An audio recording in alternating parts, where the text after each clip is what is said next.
In September, you said that Jay was just kind of scratching the surface. Jaden was scratching the surface. What have you seen from him through over half the season? Yeah, we've been really encouraged with his progress. I think in September, you're right. I thought he had some really good moments, and I felt like he, as much as anyone, felt like there was a couple of opportunities that he could have made plays on, and that he was probably his biggest critic early on. And so you felt like you knew that he was going to have, even games like he's had in the last few. But he's a guy that can do a lot more than just be a big outside receiver. He's a guy that's we're able to put him in the slot. He's good in the run blocking game. And so I think anytime you have a guy like that, you feel like the sky is the limit that he can grow each week, because you can have him out there on all downs. You're not just boxing him into being in one position, being on one side of the field, only doing one thing. And so anytime you got a guy like that, you feel like he's got, a ton of potential to have big moments like he had even in that last game. And how important has his college experience been to helping Rocco adjust to a starting role as a redshirt freshman? Yeah, having a guy that has experience being, in big moments, in critical moments at the college level, I do think is really helpful. Even watching his film and watching what he did at Eastern Kentucky, you knew that he could be relied on third down. He could be relied on in the red zone. He was a guy that could be featured in multiple ways. And so obviously, you got to make that transition and got to learn a new offense, got to be, and do that on a different level. But you felt like even coming out of spring that he'd be able to do that and make that transition, in a smooth way. And so I think, yeah, for Rocco to have multiple guys that he felt like had experience, and even though that experience wasn't here, that he could lean on and he could rely on, I do think is helpful, as a quarterback. Coach, going along with that and kind of Jaden's development, when you were recruiting him out of the portal, what did you like about him? What about him made him the guy that y'all wanted to bring in? I liked his parents. That's first and foremost. He's got great parents, and his mom's in education. His dad is just like he's one of those dudes. When you're around him, you know that the right things matter to him, matter to his family in general. And so I think you're always trying to look for just the right fit. The portal can obviously you're trying to find guys that or you recruited out of high school or you've got a background with, which that wasn't the case with him. And so all of a sudden when you met his parents, you met his family, you felt like he'd be a great fit here. When we got him on campus, he just, he had that feel to him that he felt like he was one of us already. And you felt like, I know he made some other visits and stuff, but you just felt like it was going to work out and you felt like this was going to be the place for him. I saw his parents after the Cincinnati game. And, I was super fired up for him in the game and was super fired up that they were there. But more than anything, you felt like he was the fit from who he was, what he was, that he cared about in education, that he cared about team, that he cared about all these things that we felt like were pillars of our program and values of Coach Campbell and the rest of our staff. And so the way that it's worked out, not only take the on-the-field stuff away, the way that it's worked out in the locker room, the way that it works out when he's training down there, when he's on the practice field, that's what you felt like you would get from him when you met him and you met his family. Coach, what about your unit has impressed you the most in terms of ratcheting up the running game production over the last, 3 or so games? Yeah, I think there's multiple rooms that I think share that responsibility. Not only the running back room and what they've done, and those guys, multiple guys stepping up and making plays, obviously with the ball in their hands, but obviously the offensive line and what they've been able to do. I think Coach Clinton's had a really good feel of obviously. Not only those guys getting reps of being next to each other, but also what we're doing schematically. Just having a good feel of what those guys feel best about, what they feel most comfort with, where they feel like they can make adjustments. I thought, even in both of those games, not only having success running the ball in the first half, but I think anytime you have success running the ball in the second half, it a lot of times comes down to adjustments. And I thought, Coach Clinton and Coach Miles are making those adjustments and understanding what was going on, how we're being attacked, how we can kind kind of make those adjustments on the sideline in the locker room and come out and have a good second half running the ball. I think it's attributed to those guys. And then again, I said it, but Coach Mauser and those tight ends, they have brought some unique physicality in the C and D gap to go win. They can go win in space on the perimeter, blocking safeties, blocking defensive backs. They can also win blocking defensive ends. And I think anytime you have that ability, it definitely can challenge a team in unique ways. We feel like we can put our tight ends, we can put their hand in the dirt, and they can go and be physical on the line of scrimmage as well as be out in space on the perimeter, which helps that. I imagine you spent part of your bye week watching a little bit of film and maybe even watching games on Saturday. What's been your impression of where the Big 12 is as a whole right now and how things set up for this kind of 5-week finish? I did watch games Saturday. That's probably the worst thing I did the whole weekend is like you sit there and watch as a coach and you watch which you guys probably get to watch more college football than me, but there's a lot of crazy stuff that happens and it puts this like terrible feeling in your stomach.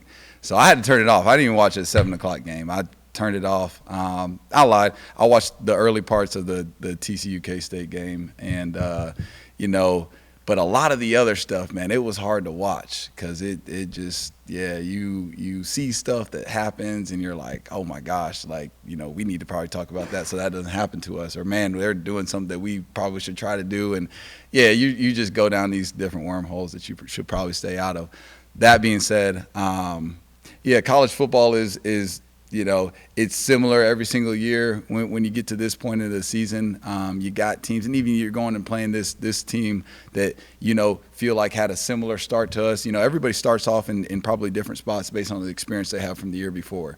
Then you get to this part of the year, and everybody's got a better feel of who they are and what they can do, and what they feel like can put them in the best position. And that's the challenging part about playing a team like this is you feel like you've had a similar start to the season and you're both kind of getting your footing underneath you, and then it comes down to execution and being a team that can execute in the critical moments, and the offense, defense, special teams can all lean on each other and find ways to be successful throughout the course of the game. And it's a long 60-minute game, and you flip on games at the start of it.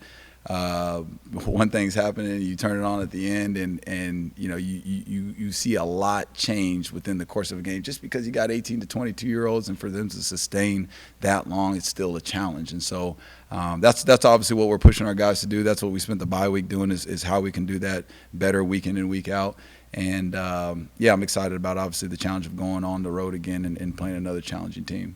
Coach, Brocco said that when Jaden got here, to go back to him, that he maybe didn't fully understand what his full potential was and maybe how to get to it. What was the process for you as a first-year offensive coordinator, former receivers coach, of getting him to understand this is how good you can be, and now we got to get you to that point? Yeah, no, that's dead on. I felt like you're exactly right. Like when we started to see him, and again, I would say it's more of like you start to see him in the way that he trains, the way that he went about his business, the way that he just had a level of maturity to him. You kind of felt like, man, I'm you get on the field with him and he makes plays, but you almost didn't feel like he knew that he could go and have a chance to take over a game at times, that he had a chance to really be a dominant force on the field. And I think number one, we encouraged him just of all the little things leading up to that product that he wants at the end. Yeah, you want to go down the field and make a play, but here's all the things that you got to do leading up to that. And I think he really bought into that. And then I think to be honest with you, I felt like Coach Pauly did a great job even in fall camp of really the reps that he got him just to grow him as a complete football player. You would have days where I felt like he just grew. Man, he grew in the run blocking game, and he grew in just understanding leverage and making decisions on routes. And so I thought Coach Pauly did a really good job of just growing him at the right. You never felt like he was overwhelmed. You felt like every day he got better, which obviously gave him the chance to walk into the season and feel like he could have a lot of success. Rocco said something before you got in here. I asked him, about what flipped after after the Ohio game. What flipped, and I asked him what players were the most vocal after the game. First player that came out of his mouth was Ben Bramer. What's that mean? A true freshman taking over vocal leadership. I mean, what, talk about that a little bit. I mean, what kind of gumption is there, being that we can't talk to Ben Bramer? Yeah, no doubt. No, it says a lot about Ben, and it probably says a lot about even just that class in general. I think you've got a lot of really mature young guys that just honestly, and I know we said this, even coming out of fall camp, talking to you guys, that there was a little bit of a different feel to some of those guys. And I think Ben's maturity, it comes from the fact that he's been coached his whole life in a way that I think is really similar to how we coach. And so he's got an ability to see things and see how things are supposed to be done. That's all he knows. He only knows that is the right way because that's how his mom and dad raised him. That's how his dad coached him. It's the reason why he won a state championship. It's the reason why he had a lot of success. But his ability to be able to communicate that and not feel like, I think the reason why a freshman could say that is because number one, there wasn't a whole bunch of experience in that locker room in general. So we, in moments, especially early on, you're looking for guys to be able to step up, and there's not a bunch of people that are sitting there in those seats, in those chairs that have been doing it. So, those were moments where you're kind of looking around of who is going to step up, who is going to say something. And then number two, the work that guy puts in, nobody was going to say anything, that man, A, he didn't have the right to say something, or B, man, that guy hasn't put in everything that he could to go and be the best player that he could be so we could be the best team we could be. That's the type of guy he is. So for him to step up in that moment, and again, like I said, the guys who the other guys who stepped up, the other young guys who I do feel like have leadership capacity to them, leadership capability to them, it's because of how they work, it's because of how they prepare, it's because Ben Bramer is here at the same time every day, does the same things. It's because those guys, they take care of their academics, they work hard in the weight room, they practice hard every day. I mean, we had a play in practice today, and it was a special teams rep, and Ben is like running down the sideline and dives after somebody, in a Tuesday practice, and at 9 a.m, he's a backup on the special team, so it's just, you see some of those things start to come to life, and you got a few guys that they're a little bit different, and they are able to push in a little bit different way because of the way that they come to work. Speaking of special teams, did you guys go, and you kind of mentioned this responding to traffic, did you guys go over rules about fair catching? They probably did.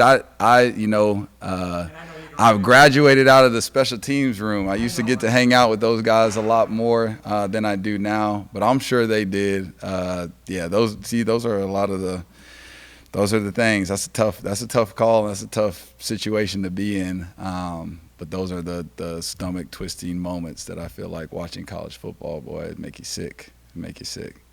Nate, from week one to now, what have you most learned in your evolution about doing this job, leading an offense, calling plays, anything in that area?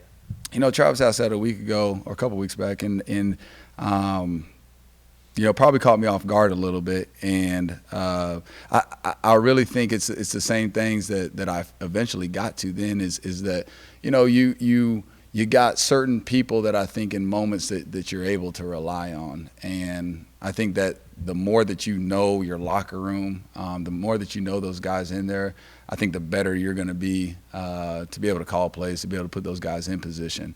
You know what they're comfortable with. The guys that, hey, right, wrong, and different, this is a critical moment, and this is a guy we feel comfortable with. And obviously, the more of those guys you have, the better off you're going to be. The more that you feel like, hey, we got a bunch of plays on this call sheet, and we feel like we can call any of them, and those guys can go execute. But, when you have an offensive line that is starting to grow, and you start to feel like that about in a critical moment where you feel like you need to go and run the ball. You've got a group of receivers or tight ends that you feel like have the ability to make plays that the guys that you can lean on, what they do well, and your quarterback. You feel like after the first few weeks of just getting and he does a really good job, I would say, sometimes you get quarterbacks and you ask them, what do you like, what do you not like, and they're giving you coach speak. Hey, coach, I'm good with everything. You just called on. But I do think Rocco has some really good communication on stuff that he does like, stuff that he feels most comfortable with. And we go back and forth on that. The play that he hits to Jalen against Oklahoma State, one of our explosive runs or explosive passes early on in that game, he didn't feel comfortable with that play on Thursday, all right, getting ready for the game. But I felt really comfortable with it and really felt like it was a play that we could go and attack. So we spent a lot of time just walking through, slowing it down to the point in which by the end of Thursday, I asked him about the play before we went out to the practice field. 1 to 10, man, how comfortable you feel on this play? And he said 6, and I was thrown off, and I was like, man, maybe he's thinking a different scale, 6 out of 6. But no, he said 6 out of 10, so I had to stop everything, and we had to slow down the play, and honestly, that's what it's about, because he's the one that's out there doing it. It doesn't matter how comfortable I am; he's got to be the guy. But that's where I really do I appreciate the way that he goes about his work, because he's going to give you some real feedback, some real reasons on why he does or doesn't like things, and we're going to be able to talk through things and get to what fits him best, what fits us best. So I think that part in understanding that locker room, understanding that offensive side of the ball is probably as important as anything.